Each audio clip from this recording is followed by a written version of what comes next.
क्या नहीं चाहिए वो लगातार स्क्रीन पर हम दिखा रहे हैं। सवाल आपसे पहला यह है कि शादी की तय उम्र से क्या दिक्कत है और क्या यह एंटी इस्लामिक है, अगर हां तो कैसे?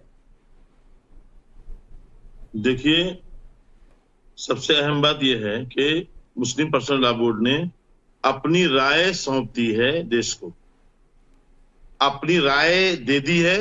अब इसमें आपका ड्राफ्ट कब आ रहा है, कब आप ड्राफ्ट लेके आ रहे हैं, कब आप बाज़ाह कर रहे हैं कि हम इसमें क्या क्या चीज लेकर के आ रहे हैं, वो आपकी जिम्मेदारी है। इस्लाम में मुस्लिम पर्सनल लॉ जो है वो नहीं बदल सकता। कुरान ने जो कहा है वो नहीं बदल सकता, जो अहादीस में है वो नहीं बदल सकता। हमारे यहाँ जो शादी की उम्र है, तो शादी की उम्र के ताल्लुक से कोई ये नहीं है कि इतने साल की होगी तो शादी हो जाएगी। लड़का लड़की जब आजारी साहब, मैं समझ गया। आजारी साहब, मैं आपको क्रॉस कर रहा हूँ, मैं समझ गया आपकी बात। नहीं, मैं समझ गया। जो मुस्लिम पर्सनल लॉ बोर्ड की ओर से कहा गया है वो बाइट भी हमने सुनवा दी और स्क्रीन पर बाकायदा लिखकर ग्राफिक्स में भी चला रहे हैं कि शादी की तय उम्र नहीं चाहिए, इस्लाम में शादी की उम्र निर्धारित नहीं है, युवा होते ही शादी हो जाएगी, ये सारी बातें कही गई हैं। मेरे सवाल का जवाब अभी भी नहीं मिला कि अगर शादी की तय उम्र, अरे रुक जाइए सर, सवाल सुन लीजिए। मेरे सवाल का जवाब चाहिए कि शादी की तय उम्र क्या इस्लाम के खिलाफ है, अगर हां तो कैसे? देखिए, अगर बालिग होने से ज्यादा उम्र हो रही है तो यकीनन इस्लाम के खिलाफ है। कुरान में कहां पर लिखा हुआ है ये बता दीजिए ना, सूरत नंबर बता दीजिए, सूरह नंबर। बहुत पहले मैं बता चुका हूं आपको। नहीं, मुझे नहीं पता चल रहा है। मैंने भी तो 30 पारा पढ़ा है ना, शरिया भी पढ़ा है, जिन्ना वाला 1937 का वो भी पढ़ा है। तो जरा सूरह नंबर बता दीजिए कि पीरियड्स के बाद लड़कियों की शादी कर देनी बहुत जरूरी है भाई, नहीं तो वो आवारा हो जाएंगी। जरा बता दीजिए ये जो वर्ड लिखा हुआ है ये बताइए ना, कुरान में कहां पर है 30 पारे में?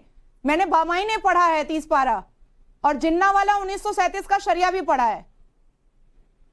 राकेश जी, ठीक है, जवाब ले लीजिए। पहले आपको बता चुका हूं मैं बहुत पहले, क्योंकि मैं नहीं, जो बात नाजिया ने, मैं आपको आजारी साहब जो नाजिया ने सवाल पूछा उसका जवाब दे दीजिए एक बार फिर से। जिस तरह से आप इन बागी चेहरों को बुला करके, बागी नहीं कहेंगे आप बागी नहीं कहेंगे तो फिर आप हिंदुस्तान से बागी हैं, फिर आप संविधान से बागी हैं, फिर आपको हिंदुस्तान पसंद नहीं है, आपको जिन्ना का शरिया लॉ पसंद है, आप संविधान से बागी हैं, आप हिंदुस्तान में रह करके आप संविधान नहीं मानेंगे, आप राष्ट्र की इज्जत नहीं करेंगे।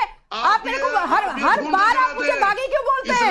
अपनी जुबान पे काबू नहीं रख पाते हैं? देखा नहीं जाता है मुसलमान पढ़ी लिखी लड़की बोल रही है, ये बर्दाश्त नहीं होता है क्या? चाल चल रहे हैं, चाल चल रही है। क्या चाल चल रही हूँ मैं? क्या बोलिए ना, क्या चाल चल रही हूँ बताइए ना। अरे बताइए ना, क्या बागी क्यों बोला? बागी क्यों बोला? संविधान ना मानू, संविधान ना मानू, हिंदुस्तान में रह करके संविधान नहीं मानू मैं, खिलाफ बोलना है। इस धरती को मैं इज्जत नहीं दूं, सम्मान नहीं दूं, क्या करूं? अरे सुनिए, मैं आ रहा हूं बीच में। अरे आजारी साहब सुनिए, आजारी साहब एक मिनट रुक जाइए। आजारी साहब सुनिए ना सर, सुनिए। अरे सुनिए, मैं जानबूझकर थोड़ी देर से शांत था।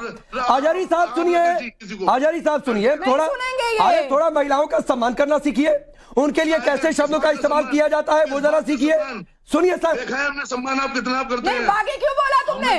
बताओ, नहीं बताए ना आप। अच्छा, क्या देखा है? एक मिनट रुक जाइए, नाजिया रुक जाइए। क्या देखा है भाई, क्या देखा है? अरे हमने देखा आप कितना सम्मान आप करते हैं लड़कियों का। अच्छा, आपने देखा है कि मैं सम्मान नहीं करता हूँ?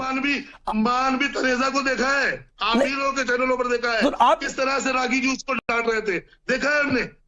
अरे आपने कहा है कि आपने देखा है कि हम कैसे सम्मान करते हैं, मतलब कुछ भी बोलेंगे। शबनम, धर्म को बदनाम करने की बात करें ना, बागी आप लोगों, महिलाओं को बागी बोलते हो, शर्म नहीं आती है आपको? दाढ़ी टोपी लगा के बैठ गए इस्लाम के ठेकेदार बन के, हो कौन आप इस्लाम के ठेकेदार? नहीं, आपने चूंकि महिलाओं को लेकर बोला है। रुकिए अंबर जी, मुस्लिम महिलाएं जो मौलानाओं के खिलाफ बोले वो बागी है क्या?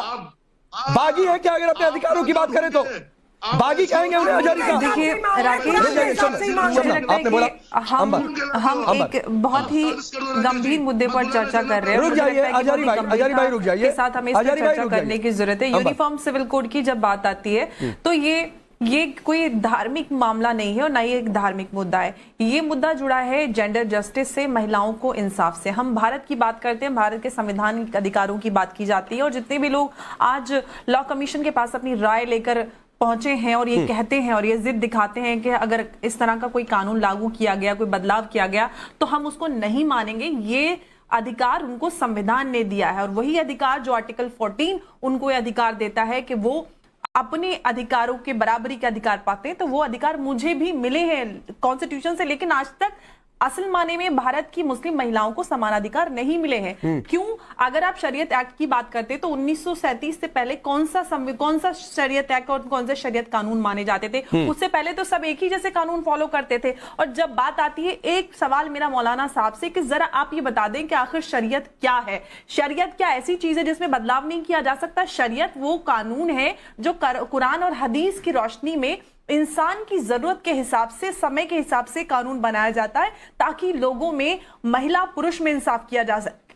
अगर समाज में कहीं पे भी इंसाफ हो रहा है या हम समाज की तरक्की की बात करते हैं तो सबसे पहले शुरुआत होती है सामाजिक न्याय से। आज हम चांद पर हमारा देश पहुंचा है लेकिन मुस्लिम महिलाओं को समान अधिकार नहीं मिले। ये देखिए विडंबना इस देश की। और जब महिलाएं अपने अधिकार की बात करती है तो आप उनको कहते हैं कि आप बागी हैं, आप अपने अधिकारों की बात नहीं करते। आपको किसने अधिकार दिया कि आप लॉ कमीशन के पास पहुंचेंगे राय लेकर और ये कहेंगे कि हम नहीं मानेंगे? भाई आपका लेना देना नहीं है। नहीं, बिल्कुल वाजिब बात है और मांग ये की जा रही है हाजी खान जी। एक बात और राकेश मैं यहाँ पर कहना चाहती हूँ कि जब कानून बनता है तो वो किसी एक इंसान के लिए नहीं बनता है, इस देश के हर एक वर्ग और समाज में वो समानता लाने के लिए बना है। तो आप अपनी राय देना चाहते हैं तो शराफत से राय दीजिए, धमकाना और गुंडागर्दी कहीं और जाके कीजिए। नहीं, ये बिल्कुल अलाउड भी नहीं है अंबर, ये बिल्कुल अलाउड नहीं है और मेरे शो में तो बिल्कुल भी नहीं, ये बिल्कुल